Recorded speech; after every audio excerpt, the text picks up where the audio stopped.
Have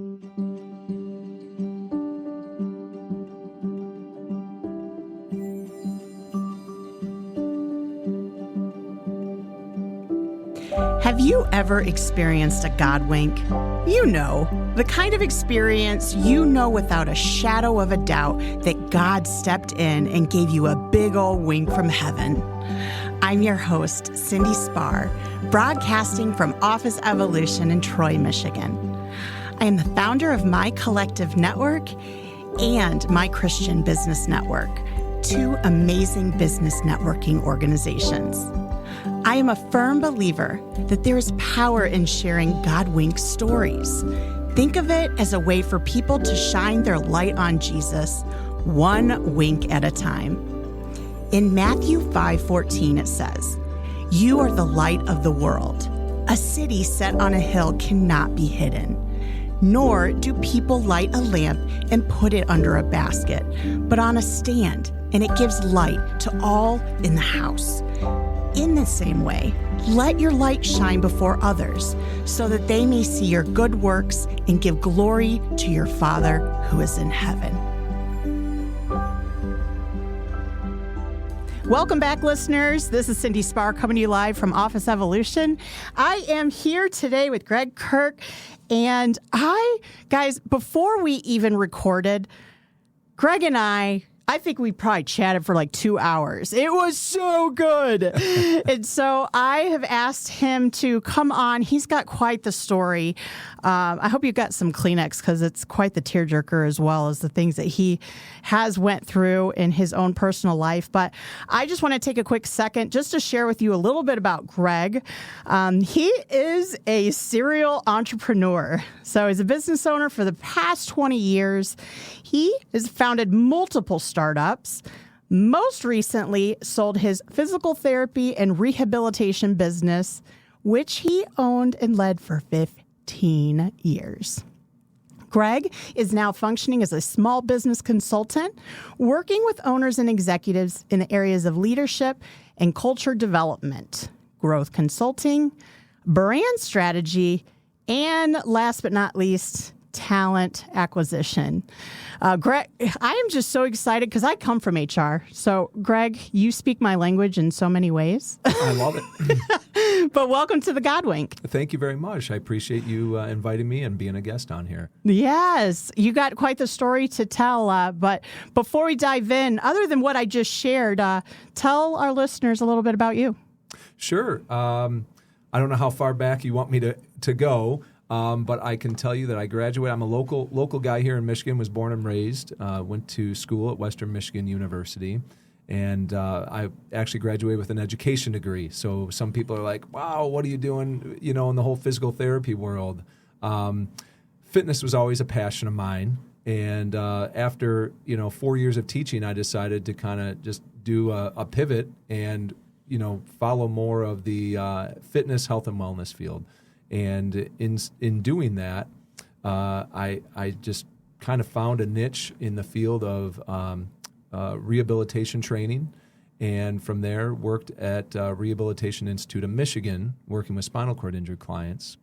And from there, just kind of formed my own company, developed a niche in that industry, and away I went. So for all of you guys listening out there that might have a degree that you're not really using, you don't necessarily have to. You can be anything or anybody you want and redefine yourself at any point in your life. Man, a lot of people, I feel like they go to school, and when you graduate high school, you're like, okay, I think I know what I want to do. Some do, some don't. And then you graduate, and oftentimes I find that people don't immediately do what they study, but then over time, you end up finding how you can put that to use and still get back into what you're passionate about. Yeah, that's well said. I've got a 17-year-old daughter right now who's facing that very thing, and she's a senior in high school, doesn't know what she wants to do. A lot of her friends, have already committed to a specific major, and she's just frustrated because she doesn't know what she wants to do with the rest of her life. Mm-hmm. And I told her, I said, honey, you don't have to know that yet. You're 17 mm-hmm. years old. You've got your whole life ahead of you. And I just, told her that I didn't. I thought I wanted to, go into education my entire life, and obviously it didn't turn out that way. So life has a funny way of just, it'll choose its path for you. It'll work itself out. And it never hurts to have the degree on paper. Exactly, right? You have that to fall back on, which is great.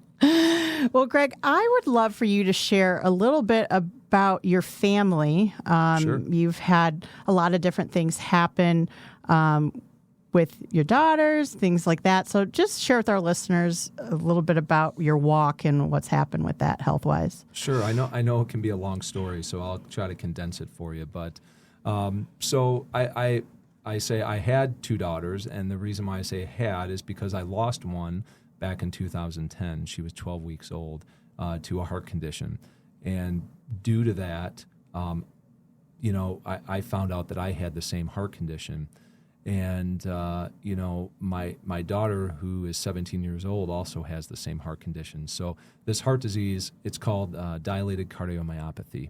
And it's an enlarged left ventricle of the heart. So most people's, right, it pumps blood normally out of the heart to the rest of the body. Our chamber of our heart is weakened, so it doesn't pump blood efficiently out of the chamber of the heart to the rest of the body. So, there can be a lot of issues stemming from that. Your organs can back up, excess fluid build up in your body, a heart arrhythmia is happening, and unfortunately that's what's happened with my 17-year-old daughter. She was born with the disease, and for the first 11 years of her life, everything actually was pretty smooth as far as, she adapted to her heart condition. And then at 11 years old, she actually went into cardiac arrest on Thanksgiving night, right around, was that 2018 is when she went into cardiac arrest there.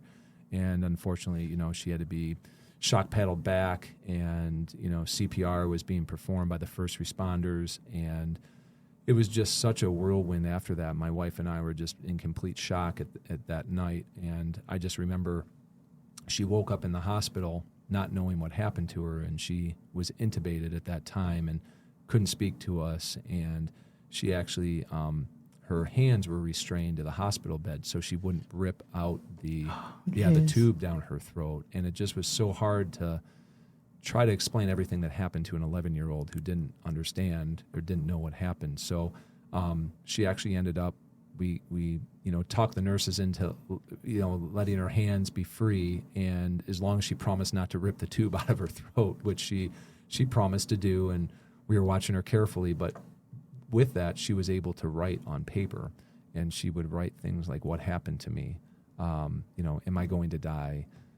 Just really deep thoughts, like something that an 11-year-old shouldn't have to think about, right? But she did. And so we kind of laid it out there, what happened to her. And from that night on, she had a defibrillator installed in her chest. And it's gone off multiple times since that night. Remember specifically, it was like 2020. She was on a softball team playing with the rest of the girls. And I saw her just grab at her chest because I was the assistant coach, playing dad out there, and just saw her kind of jump and grab at her chest. And then I started to see, obviously, her start crying. And I went over to her immediately, and she said, "Dad, it shocked me." And I think that was the first time she was shocked, and she was so startled.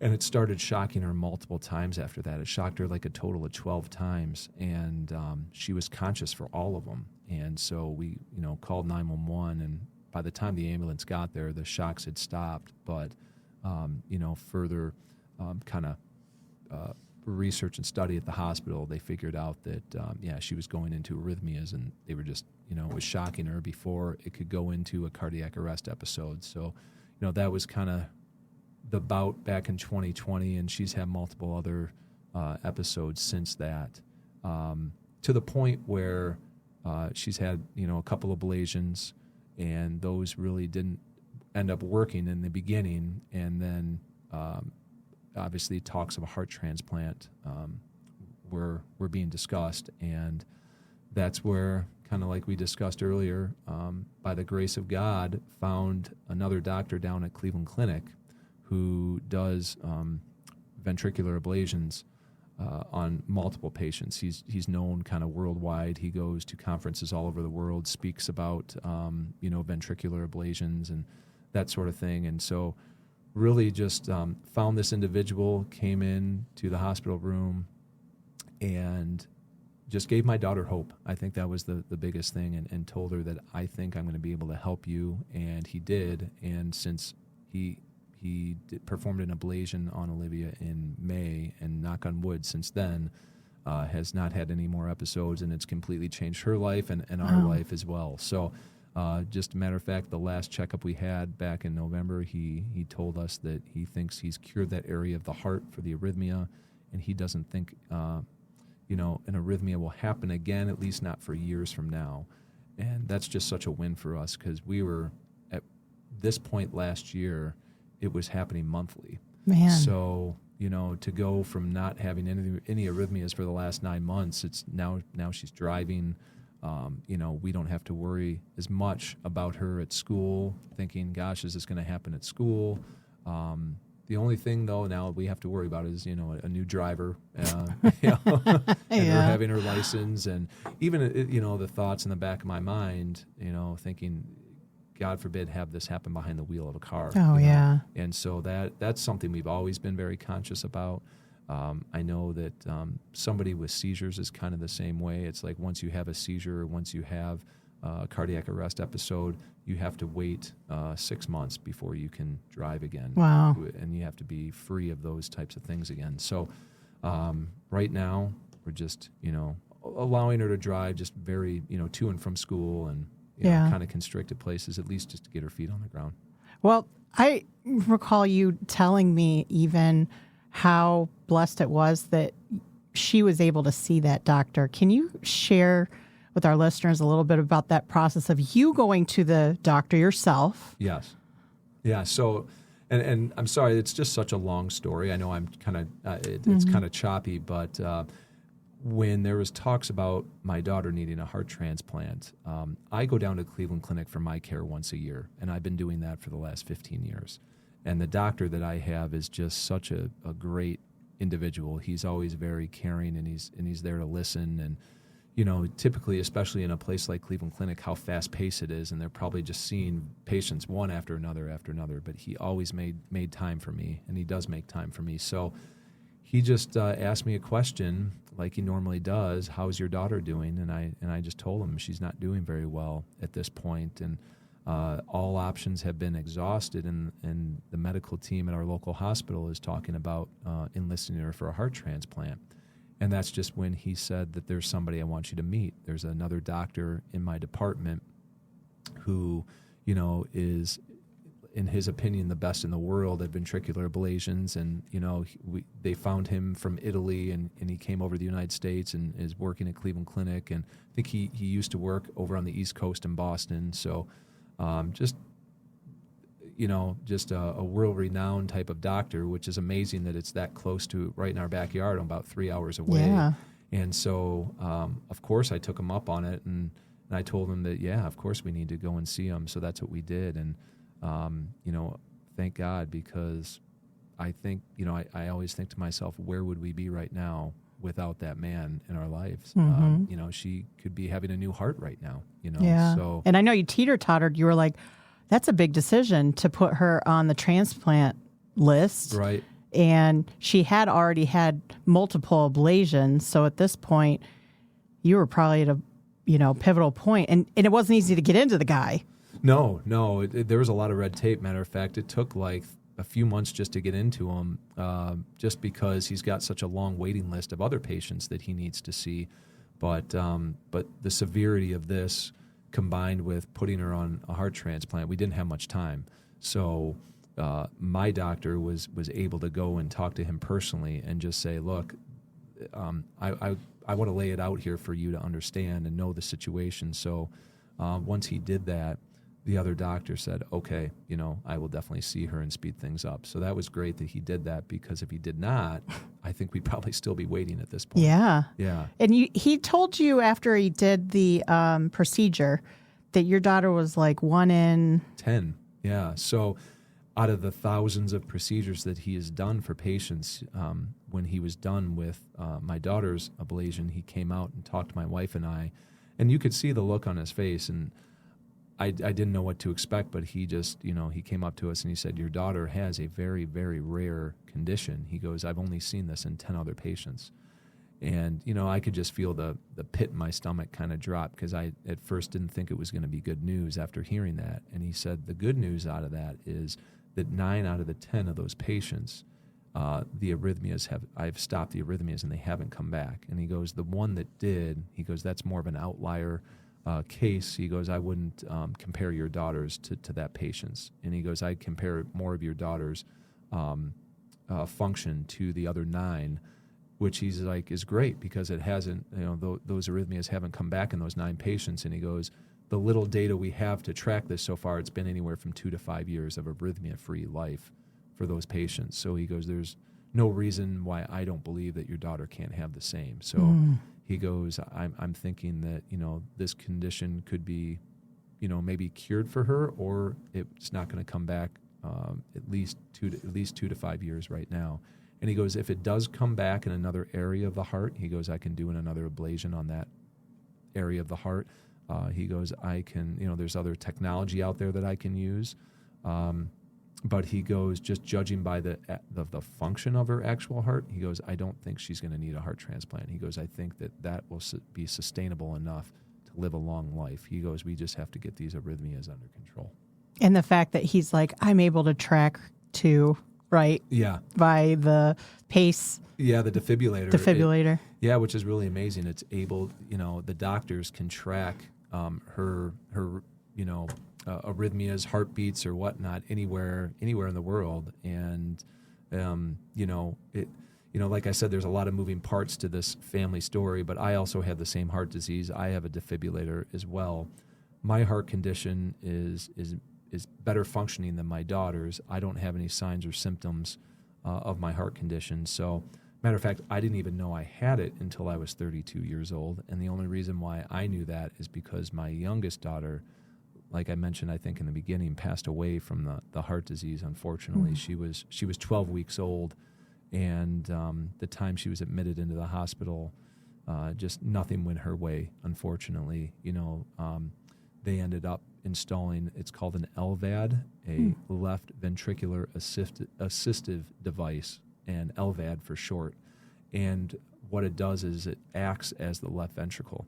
So if somebody's in need of a heart transplant, which my daughter was in the hospital, so they enlisted her for a heart transplant, but they knew that she wasn't going to make it because her heart function was so poor. They knew she wasn't going to make it to get a new heart unless they installed this LVAD device to help the body pump blood efficiently to the rest of her body. The only issue with having an LVAD device is that it can clot. The blood can clot in or around the device, and that was always the concern. And unfortunately, that's ultimately what ended up happening. A clot formed in the device and then broke off and traveled to her brain. Ended up having a massive a stroke in her brain, and it left her paralyzed on the left side of the body. And then from there, she just went downhill. Her organs started to back up. She started to swell, and the doctors were just saying that, unfortunately, even if she were to obtain a new heart, she probably wouldn't survive the surgery it would take. So we had to make that hard choice just to, stop the machines. And unfortunately, she died right in my arms, took her last breath. But surreal feeling. Even when I talk about it, it just doesn't even feel like it happened, because it just is so surreal when it occurs. But my daughters have taught me a lot, though. And like I told you when we were just chit-chatting off air, I just said, something good has to come of all this. There's got to be a message in all this, and what that message was, I didn't know in the beginning, but I think I've slowly now have figured it out. Especially now that my daughter is doing so much better, I've had time to reflect a little bit more on that.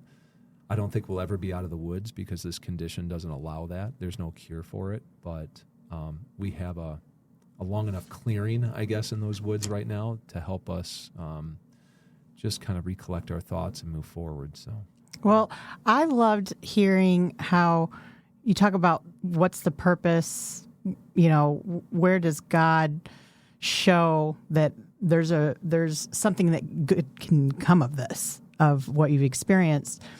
And you shared with me that you're starting to put your thoughts now into a book. Yes. So I am actually in the process right now of writing a book. I have been since late fall of last year in 2024. And the book is going to be titled Silent Strength. And it's really all about leadership while facing adversity. And so what I am doing is I'm featuring different people in each chapter that have gone through really hard, challenging times in their lives. People with spinal cord injuries, people with brain injuries, people with amputations. I have my own personal story in it. I actually am going to have my sister involved in the book because her husband had a massive stroke at 42 years old and has a brain injury as a result of that. So just a lot of different dynamics of individual stories, which I think will kind of captivate the reader, and hopefully it's going to provide them with motivation and inspiration. And really it's going to be a book about awareness, and I want to spread awareness about different illnesses and different conditions for people so they can understand those better. I think that the more people can become educated about different diseases and illnesses out there, not only, they just have more compassion for people that are out there trying to live in the community, right? I have an individual who I just interviewed yesterday, and she is one of the most brilliant people I've met, and she has a brain injury and she's blind as a result of a horrific auto accident that she went through. And she said that that's one of her most challenging things is when she's out in the community, obviously she can't see, and so she asks people for help sometimes. And I think people are so scared of, her wanting help and maybe them hurting her or not knowing what to do. They just ignore or walk past her. And, it's like the opposite of what you want to happen. It is. Oh. Yeah. And so those are some of the messages I'd like to bring across in the book. Again, education is key, and the more people can understand, I think the more willing they'd be able to help those individuals in the future. Absolutely. Yeah. Well, we're going to take a quick break, but when we come back, I want you to tell our listeners about rowing the boat. Great. Okay. I'll just leave the listeners at suspense. So we're going to be back with you guys in 1 minute to hear from our sponsor. Hey Godwink listeners, Audrey Rose here. I am a copywriter and owner of Audrey Rose Copy. I specialize in all things written. What can a copywriter do for you? I write content that adds value and credibility to your business and copy that converts views to sales. Together, we can re-engage your audience with automated email funnels, grow your social media following with an engaging campaign, or give your website a refresh with enticing storytelling. Now, I don't want to take away all of your fun, but I will also write your release forms, terms of service, contracts, and those pesky privacy policies. Whatever your written needs are, I can save you time and provide a solution. As a special to all Godwink listeners, I am offering 10% off my services. Visit audreyrosecopy.com or follow the link in the notes to schedule a discovery call with me today. Be sure to mention you are a Godwink listener, and let's get started boosting your brand. Leave the writing to me. All right, welcome back, listeners. I am here with Greg Kirk, and I left you guys hanging with Row the Boat. I would start singing, row, row, row the boat. But he shared something with me that really seemed like definitely a Godwink situation. So, Greg, I'm going to have you take us all the way back into Western Michigan. Okay. Bring us back and what led you down Row the Boat. Okay. No, sounds great. Well, hopefully some of the Western Michigan alums that are listening to this podcast right now understand what Row the Boat is. But Row the Boat was from a former head football coach at Western Michigan. His name is Coach P.J. Fleck. And he was the one responsible for bringing Western Michigan to the Cotton Bowl back in 2016. So as the team became more and more successful, so did his mantra, row the boat. And so, you'd hear it at football games, you'd hear it around the campus, you'd hear it across the state of Michigan from the Western Michigan alums would say, oh, row the boat. And it's funny, I never really knew what row the boat meant. I never took time to look it up and understood what it meant until one of my old college roommates approached me and he said, do you know what row the boat is?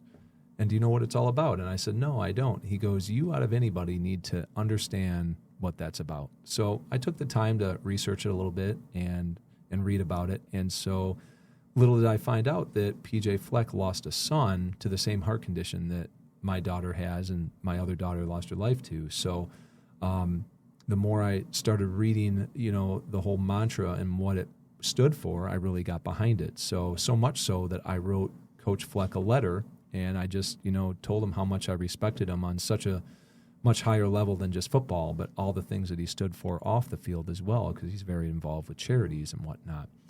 And lo and behold, he writes me back and just told me that, my letter to him was one of the most inspirational letters he's ever read, and that, if I ever needed anything in the future, he was there and that type of thing. And so the ironic part about that letter is that I flew out to Dallas to watch the Cotton Bowl. And literally, when the plane touched down, I turned my phone back on, and I listened to my voicemail, and it was my wife. And she said, there's a letter from an athletic department from Western Michigan. What's that all about? And I said, well, I don't know. Open it up. And that was the letter from PJ Fleck. And it's just ironic that, the minute we read it and the minute it arrived to the house, I was touching down in Dallas to go watch the football game. Wink, wink. Yeah, which, something happened, everything happens for a reason, I guess.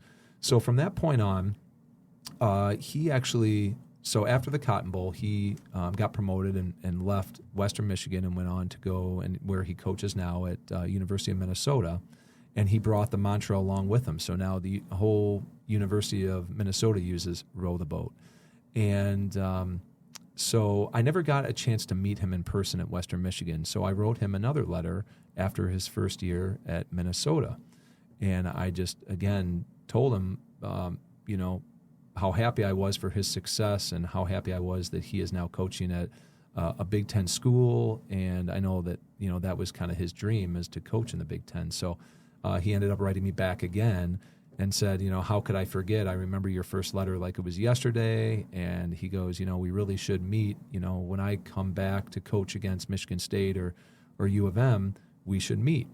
And unfortunately at that time, just never got a chance to meet in person. I think just dealing with a lot of my daughter's health, needs, I just wasn't focused on attending football games at that time and things like that. So we didn't get a chance to meet in person. But, it just so happened that I read his book, which I didn't know he wrote a book, but I did this summer. I found out that he wrote a book called Row the Boat, titled Row the Boat. So, of course, I had to read it. And after I read it, I became inspired again to really say, I need to take a stand on something. This book is just inspiring me. This guy's such an inspirational person. And right after that, I ended up reading a book from Tim Tebow, and another very inspirational person, and had a great message. And, at the end of his book, his call to action was to take a stand in your life if you haven't already. And that was just kind of my green light to say, I need to take a stand for something. I need to figure out how to change our unfortunate situation into something more positive. I need to make it impactful. What can I do? And that's when I decided to start writing a book of my own. But I wanted to make it more purposeful than just writing my own book just to write my own book. So I figured, how can I try to pay it forward? And so what I decided to do was contact PJ Fleck and try to contact Tim Tebow, because they're very big into charity. And that's what I wanted to do as well. I wanted to try to pay it forward and make a purpose out of all of the unfortunate situation. So I proposed to them that if they would help promote this upcoming book using their platforms, I will donate 100% of the proceeds to their charities that they give back to. So 50% of the proceeds will go to PJ Fleck, and 50% of the proceeds will go to Tim Tebow. So it's still in the works right now. I still have a lot of communication between them happening, but at least that's the vision and that's the goal. I love that. Yeah. And you had shared too a little bit about the Ronald McDonald House and like how you've kind of had that heart to contribute to what they do. Can you share with our listeners your experience and why that place was so helpful for you? Yeah, absolutely. So the Ronald McDonald House was an intricate part of that stage when we lost our daughter. We were in the hospital for 8 weeks. And during those 8 weeks, if you could not find, so only one parent was allowed to stay in the PICU room with the child. And so, of course, my wife was always the one that wanted to stay in the room with our daughter, and I understood that. So I'd try to find basically a fold-out bed. It was a chair that folds out into a bed, and they had them in the lobby of the hospital.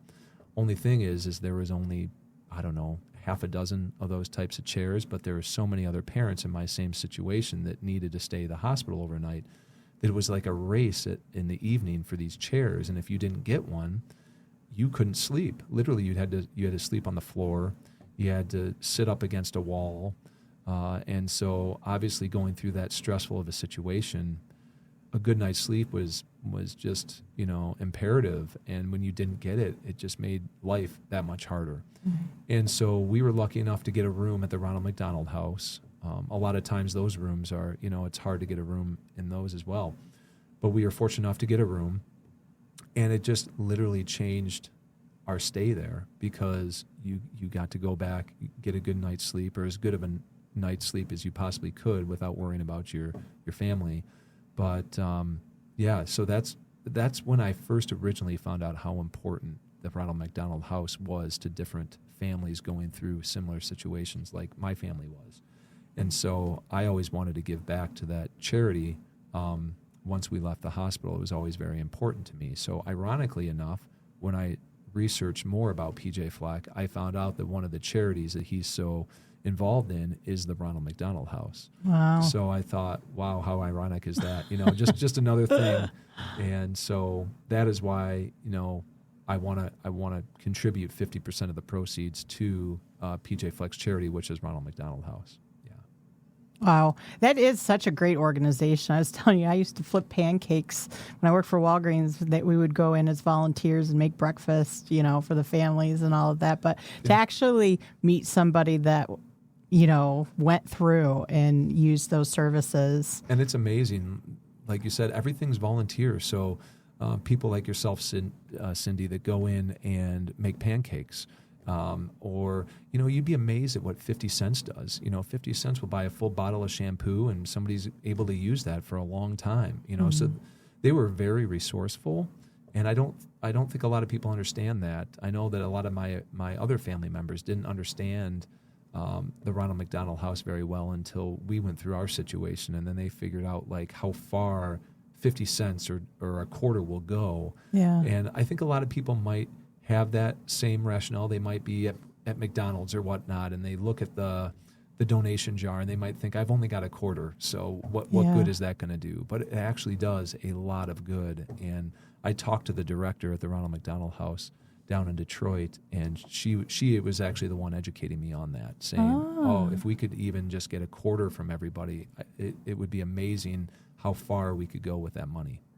Something just came to mind is how beautiful would it be if that box was not just a box sitting at McDonald's, but it had a story of a family that has been impacted by the Ronald McDonald House. Yeah. I mean, look at the technology we have nowadays. Couldn't we do something like that? I'm sure we could. Yeah. We can do anything, Cindy. Yeah. Well, my son actually works for McDonald's. He's a 14-year-old working for McDonald's at 23 in Gratiot. Jacob, if you listen to this podcast episode, put a plug in for that. There you go. I love it. Well, I would love for you to share, what is a key takeaway that you want our listeners to walk away with today?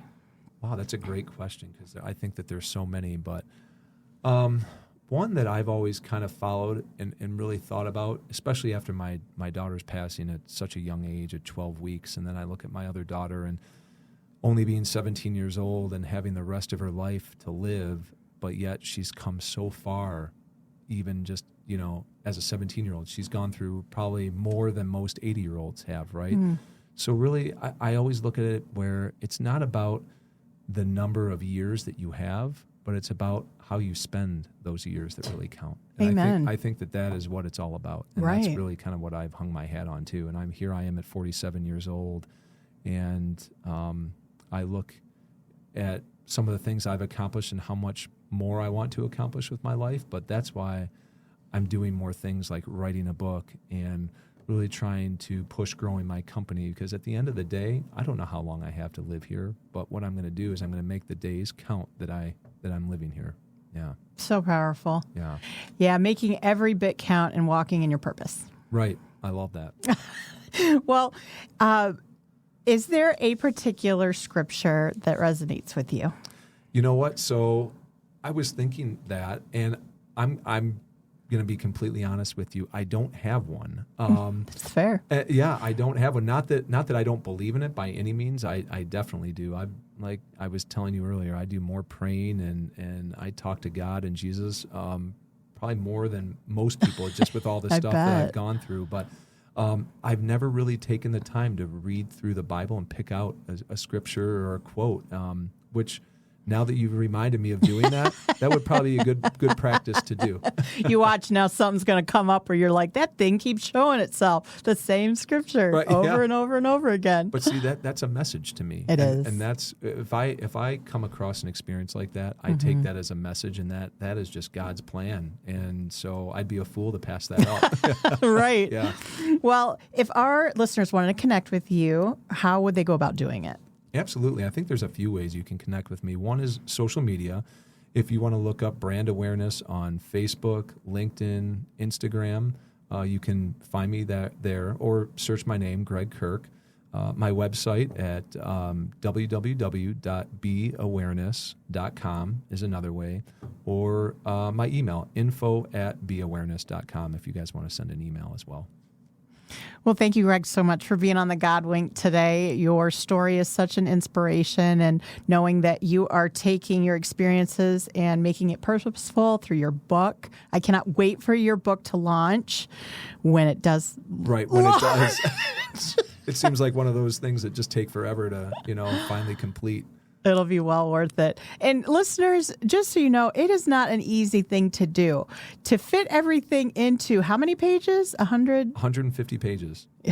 It doesn't sound like a lot, but it's actually hard to fit all the information and condense it to that amount of pages. That's the hard part. I bet. Yeah. Because stories can be lengthy. Yes. So especially these types of stories that just have so many moving parts to them. That's where it takes most of my time, is just to sort everything out and then condense it. Mm-hmm. Yeah, all the work that goes into it, but it'll be well worth it. Yes, once it does launch. Yes. Well, listeners, if today's episode resonates with you, or you know someone that needs to hear today's episode, please share it with them. And we also encourage you to share your God Wink story as well. So if you go within our podcast notes, you will see that we have a link available for you where you can go right in and share your story so that we can inspire others through the experiences that you have been through. So, Greg, thank you so much for being on the God Wink today. And thank you so much, Cindy, for having me. I appreciate being a guest. Well, thanks, listeners. We will have you listen in on the next God Wink. I want to give a big thank you to Office Evolution Troy for providing their podcast studio for us this afternoon to record. If you have any questions, or you would like to book your own time in their podcast studio, give them a call at 586-788-9966. If today's God Wink story really hit home with you, we would love to hear about it through the God Wink community on Facebook. If you know of someone that needs to hear today's God Wink story, show them some love and tag them on the God Wink podcast. You never know how a God Wink story might change their day around for the better. If you or someone you know has a God Wink story that the world needs to hear, we want to hear it. Simply click the link within the podcast notes to send in your God Wink story. Until next time, remember, God's got you. Wink, wink.